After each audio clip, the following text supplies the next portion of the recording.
They called him the Biscuit Baron long before anyone dared to call him mad. In the late 19th century, when factories roared like iron beasts and cities smelled of smoke and ambition, he rose from nothing with flour, dusted hands, and a hunger that never seemed to end. His biscuits were cheap, durable, and everywhere. Stacked in army rations, shipped across oceans, fed to children who would never know his name. Each cracker that broke between someone's teeth became another brick in his invisible empire. Money poured in faster than he could count it. Yet the more he earned, the more afraid he became of losing it all. History records him as a brilliant industrialist. But the people who worked under him remembered something colder. He hated waste, hated weakness, and feared poverty like a disease that could crawl back into his bones. At night, he studied blueprints instead of sleeping, muttering about legacy and time, about how food vanished but stone endured. That was when the idea took root in his mind. A castle built not by kings or conquerors, but by biscuits. A monument paid for by crumbs and hunger. The land he chose sat on a lonely rise outside a growing town, where fog often clung to the ground like a living thing. Construction began suddenly and without explanation. Stone by stone, towers rose where fields once lay quiet. Workers whispered that the pay was good, but the hours were cruel. Accidents happened too often, falls from scaffolds, crushed fingers. Men who vanished after night shifts. Official records blamed machinery and carelessness. But the laborers said the Baron demanded speed above safety, as if racing something only he could see. The castle itself made no sense. Staircases that ended at blank walls. Windows placed where no light could ever reach. Narrow corridors that seemed designed to trap sound, swallowing footsteps whole. Some rooms were sealed immediately after completion, never used, never opened again. When asked why, the Baron only smiled thinly and said a house should have places for secrets. He moved into the castle alone, dismissing servants one by one until only a few remained, too frightened or too loyal to leave. As years passed, his fortune continued to grow, but his mind began to fracture. He slept during the day and wandered the halls at night, listening, counting, touching the stone as if checking whether it was still real. He believed the walls whispered to him, reminding him that everything edible decays, but stone remembers. He ordered biscuits delivered to the castle. Long after he stopped eating them, filling cellars with crates that slowly went stale, their smell mixing with damp stone and dust. After his death, the castle was abandoned, but never empty. Locals swore they heard footsteps, echoing in locked corridors. Some claimed to smell burnt crackers on cold nights, drifting from sealed rooms. Historians insist these are just stories, the natural myths that grow around powerful men and strange buildings. Yet even today, visitors say the castle feels wrong, too quiet, too heavy, as if every biscuit sold, every worker lost. Every fear the Baron buried in stone still presses against the walls, waiting to be remembered. In the choking smoke and ceaseless noise of the industrial age, when machines first began to replace muscle and factories swallowed entire neighborhoods, the man who would one day be known as the Biscuit Baron was just another forgotten face in the crowd. He was born into hunger, not the dramatic kind that kills quickly, but the slow, humiliating hunger that teaches a child to fear an empty cupboard more than pain itself. His earliest memories were of counting crumbs on a wooden table, of watching his mother break a single hard biscuit into careful pieces so everyone could pretend they were full. That fear never left him. It hardened inside him, shaping every decision he would ever make. As a young man, he found work in a bakery that smelled of yeast, coal smoke, and sweat. The hours were brutal, the pay insulting, but he watched everything.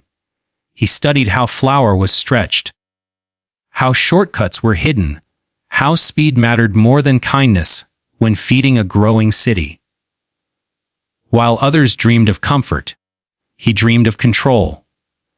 Bread spoiled too quickly, cakes were for the rich, but biscuits, dry, durable, nearly immortal, could survive weeks, months, even years. In that simple realization, his future took shape. When steam-powered ovens arrived, he was ready. He borrowed money he could barely repay and rented a narrow brick building near the rail lines. His first biscuits were tasteless, hard enough to crack a tooth, but they were cheap and they lasted. Factory owners bought them in bulk to feed workers. Shipping companies packed them onto ships crossing violent seas. Soldiers carried them into damp trenches and distant colonies. Every contract made him colder, sharper, more dangerous. He paid wages that kept people alive, but never comfortable, believing hunger made men efficient and obedient. To him, suffering was not cruelty, it was fuel. By the time the city expanded and swallowed his first factory, he owned dozens. His name appeared in ledgers, not newspapers, because he disliked attention. He preferred numbers, ratios, outputs. He timed bathroom breaks. He measured productivity in broken backs and blistered hands. Accidents were recorded as losses, not tragedies. If a worker collapsed, another stepped forward. There were always more poor men than machines. This was the logic of the age, and he mastered it better than most. Yet beneath the success lived a constant terror. He hoarded profits, reinvested obsessively, and trusted no one. He remembered too clearly what it felt like to be powerless. Wealth did not soothe him, it sharpened his fear. He believed the world was waiting to take everything back, that fortune was temporary and mercy a lie. Each biscuit that left his factories was a small act of dominance over chaos, a proof that he could turn grain and water into something the world depended on. People began calling him the Biscuit Baron, half in jest, half in resentment. He accepted the title without smiling. To him it was not a joke but a warning, to others and to himself. He had risen not through kindness or luck, but through relentless pressure, and pressure, he knew, could crush just as easily as it built. Even as his factories multiplied and his wealth deepened into something vast and almost untouchable, the Biscuit Baron lived as though poverty were still stalking him through every shadow. He slept lightly, waking at the smallest sound, his mind forever alert for the imagined footsteps of loss. Gold did not bring him peace, it only gave his fear a larger space to roam. He understood numbers, markets, and machines, yet he could never convince himself that any of it would last. Fortunes collapsed overnight in the industrial age. He had seen it happen. Mills burned, investors fled. Once, mighty men reduced to begging favors from former employees. That image haunted him more than death. His obsession with permanence grew quietly at first. It showed in the way he demanded thicker walls for his factories, heavier locks on his offices, and fireproof vaults for his records. He hated paper because it could burn. He hated food because it rotted. Even his beloved biscuits, which had built his empire, betrayed him in the end, going stale. crumbling into dust no matter how carefully they were stored. The realization unsettled him deeply. If even biscuits could decay, then nothing he created was truly safe. At night, he began reading histories instead of ledgers. He studied kings, emperors, and ancient merchants whose names had outlived their bodies. Stone, he noticed, endured where flesh and flour failed. Castles still stood long after the hands that built them had turned to bone. Ruins spoke across centuries, while men were forgotten within a generation. This idea rooted itself in his mind with frightening intensity.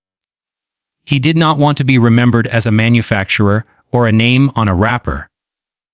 He wanted weight, presence, something that could not be erased by a bad season or a market crash. His fear of poverty was no longer just personal, it became symbolic. To him, poverty meant invisibility. It meant vanishing without proof that one had ever mattered. That thought filled him with a quiet, consuming dread. He began to believe that money alone was too fragile a legacy. Shares could be sold, companies broken apart, names changed. But a structure, something massive, immovable, could not be ignored so easily. It would stand whether people loved it or hated it. This obsession changed the way he behaved. He withdrew from social life, suspicious of friendships that felt temporary and alliances that depended on profit. He trusted stone more than people. He measured his life, not in years but in endurance, asking himself what would remain if everything else collapsed. Each decision he made carried the same question beneath it: will this survive when I am gone? The irony was cruel and unnoticed by him. In his desperate attempt to escape the fear of poverty, he stripped warmth and joy from his own existence. He lived plainly, ate little, and denied himself comfort, as if punishment could keep fate at bay. The richer he became, the poorer his inner world grew, and somewhere deep in his thoughts, an idea hardened, one that promised safety, remembrance, and control all at once. If he could not trust the future, he would build something that dared the future to erase him. When the decision was finally made, it was not announced with celebration or pride. There was no public declaration, no ceremonial laying of a foundation stone. The Biscuit Baron treated the construction of the castle the same way. He treated a new factory line as a necessity, not a dream. The money came easily, flowing straight from the endless sale of biscuits. Millions of small, forgettable purchases quietly transformed into something vast and imposing. Each coin, each note, carried the faint irony that a structure meant to defy time was being paid for by food designed to be consumed and forgotten. He selected the land with unsettling precision. It was elevated, isolated, and visible from a distance, as though he wanted the castle to watch the town below. Surveyors were instructed to work quickly and speak little. Architects were given generous budgets but narrow freedom.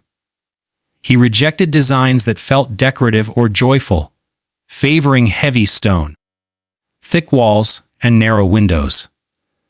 Beauty was acceptable only if it served endurance. The castle had to feel older than its years, as if it had always been there, waiting for him to arrive.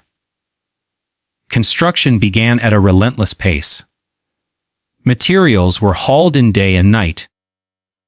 Wagons grinding over muddy roads, their wheels echoing through the hills. Local quarries were pushed to their limits, stone cut faster than tradition allowed. The Baron paid well enough to attract workers, but demanded absolute obedience to his schedule. Time, he believed, was the true enemy. Delays felt like weakness, and weakness felt like the first step back toward poverty. The money behind it all was never questioned, but it was always whispered about. People joked darkly that the castle was built on crackers, that every stone was mortared with flour and hunger. The Baron seemed to enjoy these rumors. He understood symbolism better than most and did nothing to deny it. In his mind, the idea that something so solid could rise from something so ordinary only proved his power. He had taken the simplest product of survival and turned it into stone dominance. As the walls climbed higher, the castle's extravagance became impossible to ignore. Imported stone for certain halls, hand-carved details hidden in rooms few would ever enter. Ironwork so thick it looked excessive, almost paranoid. Yet despite the luxury, there was a strange coldness to the place. The design lacked warmth, as though comfort had been deliberately excluded. Even before the roof was finished, workers spoke of the building as if it were already complete in spirit, heavy, watchful, and unwelcoming. The Baron visited often, walking the site alone, his boots crunching on gravel and broken stone. He touched the walls as they rose, pressing his palm against the cold surface, as if checking its heartbeat. He approved changes on impulse, ordering staircases altered, rooms expanded or sealed entirely. No one argued. The money was endless, and his will was final. Biscuit profits covered every excess without hesitation. If a wall needed to be torn down and rebuilt thicker, it was done. If a tower felt too short, it grew taller by the next month.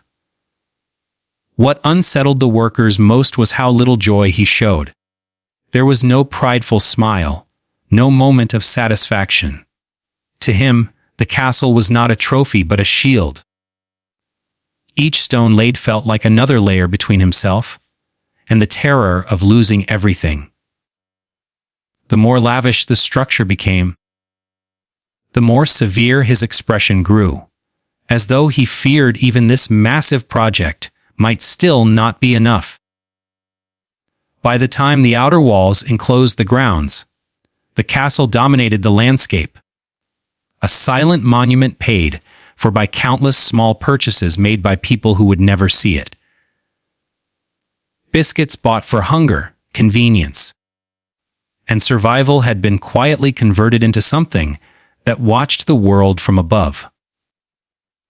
And as the final stones were set, it became clear that the castle was not merely a building. It was the physical form of the Baron's obsession, rising steadily on a foundation of fear, wealth, and crumbs. From the outside, the castle's rise looked like progress. Stone lifting toward the sky, proof of wealth and ambition. But on the ground, among the men who built it, the story was far darker. The work began before sunrise and often stretched deep into the night. Lanterns swinging in the fog like lost souls. The Biscuit Baron demanded speed above all else. Schedules were merciless, and delays were treated as personal failures. Men were replaced as easily as broken tools. There was always another desperate worker waiting beyond the gates. Safety was spoken of but rarely practiced. Scaffolding was assembled quickly, sometimes carelessly, and pushed higher than it should have been. Ropes frayed, planks shifted, and stone blocks, far heavier than they appeared, were hoisted upward with creaking pulleys that sounded like strained breathing. When accidents happened, work did not stop. A fallen man was carried aside, and the line moved forward. Official records listed injuries in neat ink, stripped of blood and screams, while the reality lingered in bruised bodies and silent stares. Some accidents were too severe to ignore. A mason crushed beneath a slipping block. a young laborer who fell from a tower and did not cry out before he hit the ground. A foreman whose hand was caught in machinery and never fully recovered, disappearing from the site weeks later with no explanation. The Baron never visited the injured. Compensation was handled by clerks, calculated to the smallest coin, as though pain could be reduced to arithmetic. As months passed, the site developed a reputation. Workers spoke quietly of the castle after dark, their voices dropping as if the stone itself might be listening. They claimed the fog thickened unnaturally around the walls, that sound carried strangely, and that some areas felt colder, no matter the season. Men assigned to night shifts reported hearing footsteps above them on unfinished floors, even when they knew no one else was there. These stories were dismissed as exhaustion and fear, yet they spread faster than reason. Then came the whispers of deaths that never made it into the records. A worker who went missing after a late shift, his tools found neatly stacked the next morning. Another who reportedly died on site, but was never buried locally. His name absent from town registers.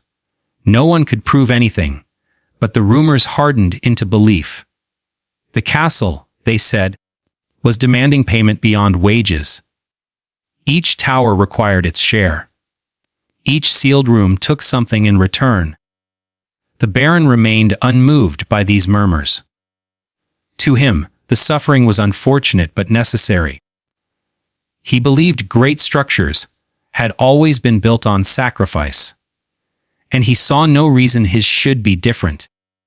When confronted about conditions, he reminded overseers that the men were paid and free to leave. Few did. Hunger and debt were stronger chains than iron. As construction dragged on, the atmosphere grew heavier. Lauder disappeared from the site.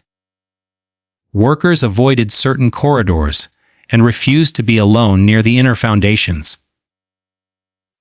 Some claimed the stone remembered the pain pressed into it, that the walls were absorbing more than weight. Whether these fears were born from exhaustion or something darker hardly mattered. The men carried them home each night, etched into their faces. By the time the castle neared completion, it had already claimed its silent toll. The official story spoke of ambition, employment, and architectural triumph. But among those who survived the work, the castle was never just a building. It was a place where effort blurred into suffering, where accidents felt too frequent to be chance, and where the line between labor and loss was thin enough to vanish without a trace. The castle that rose from the Biscuit Baron's empire was unlike any building the region had ever seen. From a distance, it looked grand, almost regal, with towers stretching toward the sky and walls carved in meticulous detail. But up close, its strangeness became impossible to ignore. The proportions were slightly off, hallways too long for comfort, and windows placed where no light could ever reach. Visitors, rare as they were, felt a subtle disorientation, as if the building itself refused to be understood. There was a deliberate geometry to the chaos, an architecture of unease that made even the strongest willed pause at every turn. Inside, the castle's peculiarities grew more pronounced. Rooms appeared suddenly, jutting off corridors like secretive thoughts made real. Some led nowhere, ending in blank walls or heavy doors that opened only to reveal darkness. Others seemed larger than their outer walls allowed, a subtle trick of space that unnerved anyone sensitive to logic. Staircases twisted upon themselves, sometimes bringing a person back to where they had started, or climbing into tight towers with windows that looked out onto nothing but fog. There were hallways that could be walked for minutes without encountering a single sound, and others where footsteps echoed so loudly they seemed amplified, as if the walls themselves were mocking the intruder. Hidden rooms were scattered throughout the castle, their entrances carefully concealed behind panels or false bookshelves. Some contained objects whose purpose no one ever understood: crates of long, forgotten biscuits, barrels of dust-covered flour, chairs that seemed too delicate to use but too solid to move. Other rooms were completely bare, cold stone walls and nothing else, with a dampness that clung to skin and made the air feel heavier. Even the servants who lived in the castle for months reported a persistent feeling of being watched, of shadows moving just out of sight. Yet every time they checked, nothing was there. The Baron seemed to take pleasure in this ambiguity, leaving secrets and traps in equal measure, as though the castle itself were alive and enjoying a silent joke at human expense.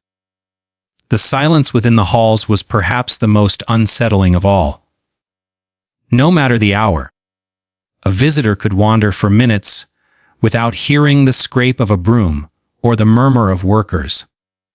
Even the wind, when it found its way into cracks or windows, seemed muted, filtered through thick walls and empty corridors.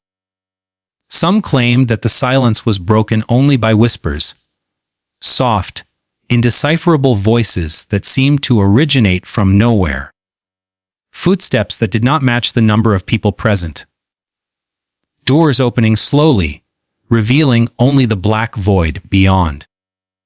The effect was cumulative. The longer one stayed, the heavier the air felt, the more the imagination supplied sounds that might or might not exist. Every design choice seemed purposeful, as if the Baron was building not just a residence, but a living puzzle.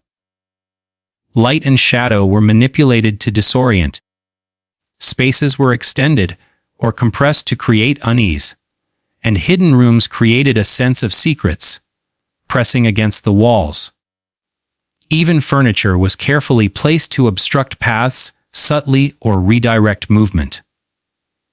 People who attempted to map the castle often failed, forgetting corridors or rooms entirely. Scholars and historians who visited much later reported the same: the castle resisted understanding. Maps were inconsistent, measurements defied expectation, and yet everything appeared perfectly constructed, a testament to the Baron's obsessive mind. In its strangeness, the castle seemed almost sentient. Visitors felt as though it had moods, reacting to presence or absence. The odd angles, hidden rooms, and overwhelming silence created an atmosphere thick with suspense, with the sense that the building itself held memory, guarding secrets from the world outside. And perhaps, in a way, it did. Every wall, every sealed chamber, every quiet hallway was a record of the Baron's obsessions, his fears, and his need to control permanence in a world where even wealth could crumble. It was more than architecture. It was a monument to unease, a labyrinth designed to impress, intimidate, and haunt all who dared enter. As the castle neared completion, the Biscuit Baron withdrew almost entirely from the world he had once dominated. Friends, business associates, and even distant relatives were politely dismissed, their presence deemed unnecessary, or worse, dangerous. He rarely left the castle grounds, claiming that the outside air carried risk, that chance encounters could undo decades of careful planning. The more time he spent alone among the cold stone walls, the more his mind began to twist in reflection and fear. Silence, once a tool for focus, became a companion that whispered constantly, reminding him of every imagined failure, every fleeting vulnerability. His paranoia grew like a vine, creeping into every corner of thought. He trusted no one, suspecting even his closest servants of scheming against him, of stealing secrets, or plotting to claim his empire. Meetings became interrogations. Letters were read, reread, and then burned with careful ceremony, sometimes before they were even opened in full. Every noise, an echoing footstep, the creak of a floorboard, a distant howl of wind, was interpreted as evidence that someone had entered the castle unbidden, that spies or thieves had breached his defenses. Guards were stationed in hidden rooms, servants rotated through shifts so unpredictably that even they felt trapped, and windows were checked repeatedly, the locks inspected dozens of times a day. The isolation began to gnaw at his reason. He wandered halls in the middle of the night, counting stones, listening to the way echoes changed with temperature and time, convinced that the castle was alive and responding to him. He spoke to himself, sometimes angrily, sometimes in whispers, naming rooms and corners as though they were people. His journals, once neat and precise, became frantic and unreadable, filled with diagrams, obsessions, and cryptic warnings about invisible threats. Sleep became fragmented, haunted by visions of collapsing towers, vanishing wealth, and unseen watchers. He could no longer distinguish between memory and imagination, reality and dream. The servants noticed it first. The way he would stare at a blank wall for hours, muttering, his hands trembling, as if the stones themselves demanded attention. He refused meals, claiming that food dulled perception, and spent days moving from room to room, obsessively inspecting doors, windows, and floors. Shadows seemed to follow him, and in the dead of night, servants swore they heard him whispering in corners that contained nothing. Even the architecture he had painstakingly designed, which once symbolized permanence and security, now became a prison in his mind. Every hidden room a potential threat, every echo a conspiracy. Over the years, the Baron's mental decay accelerated. He began to believe that the castle had its own will, and that it judged him as much as he judged the world. He spoke of rooms that moved, hallways that shifted while he slept, and voices that remembered sins and whispered them back. Outside visitors became rarer, and the few who entered the castle reported a man who seemed smaller, frailer, yet more intense than the legend suggested. He had become a ghost inhabiting his own creation, a ruler of stone and shadow rather than of people. His mind, once sharp and calculating, now wandered in the labyrinth of his fears, oscillating between meticulous inspection and ungrounded terror, trapped in the very edifice that was meant to preserve him forever. In this self-imposed exile, paranoia and isolation fed on one another. The castle, his crowning achievement, became both fortress and cage. His empire outside the walls continued to function, but he no longer touched it directly, believing that every absence, every delay, could spell ruin. As the years wore on, the Biscuit Baron existed as a figure suspended between genius and madness, consumed by the very permanence he had sought, a man slowly disappearing into the labyrinth of his own mind. Even after the Biscuit Baron passed away, long after the last stone had settled, and the final crumbs of his empire had been spent, the castle refused to fade quietly into history. Locals, at first respectful of the property, began to speak in hushed tones about what lingered there. Children dared one another to approach the iron gates, only to run screaming when the wind carried strange echoes from the towers. Farmers working nearby swore that the fog rolled differently around the castle, denser, heavier, as if the land itself remembered the obsessive hands that had raised it. The stories grew quickly, fueled by imagination, but rooted in something far older and darker.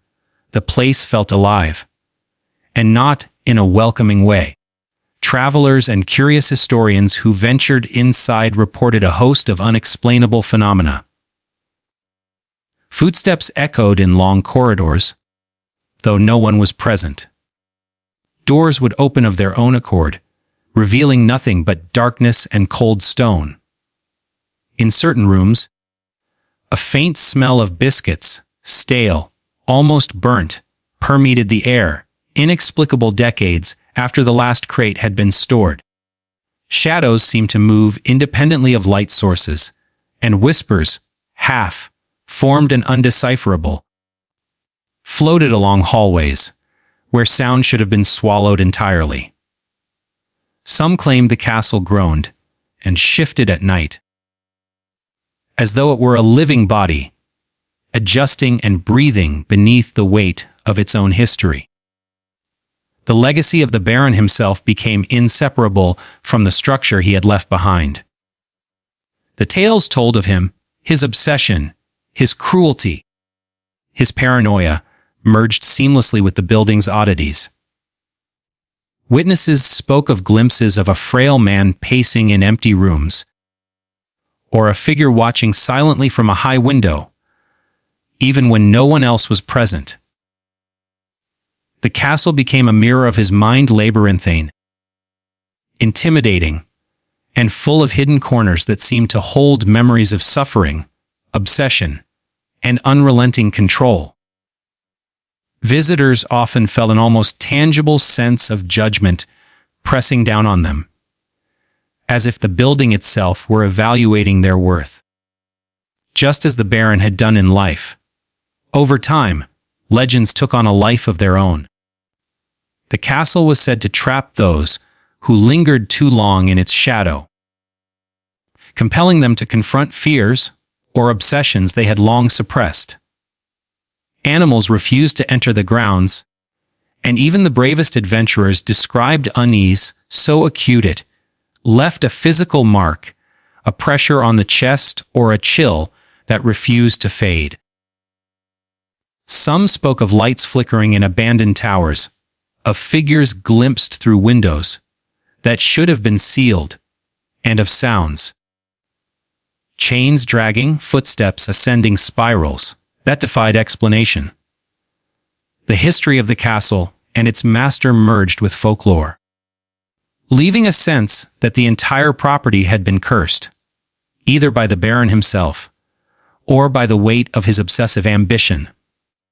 Even today, the castle is more than architecture. It is a living myth. Its walls speak silently to those who enter, carrying the echoes of laborers who suffered, of a man who could not trust life itself, and of the empire of biscuits that funded a monument to fear and permanence. Every creak, every draft, every shadowed corridor feels as if it remembers. To those who pass nearby, it is impossible to ignore the aura of unease, the sense that legacy is not always a gift, that wealth and ambition can carry consequences far beyond death. The castle, built to last forever, stands as both a monument and a warning, a legacy tinged with obsession, suffering, and a subtle but persistent curse that refuses to be forgotten. And so, the castle stands to this day, silent, cold, and watchful, a testament to a man who tried to cheat time itself, building permanence from impermanence, fear from flower, and memory from stone. Those who dare step inside say it is never truly empty, that every hallway hums with echoes of obsession. Every shadow carries a whisper of the past, and every crumbling biscuit that once fueled an empire lingers like a ghost. The Biscuit Baron may be gone, but his creation, his fear, and his legacy endure, reminding us that ambition unchecked can outlast life itself, and that some monuments are not built for admiration, but to haunt the living forever.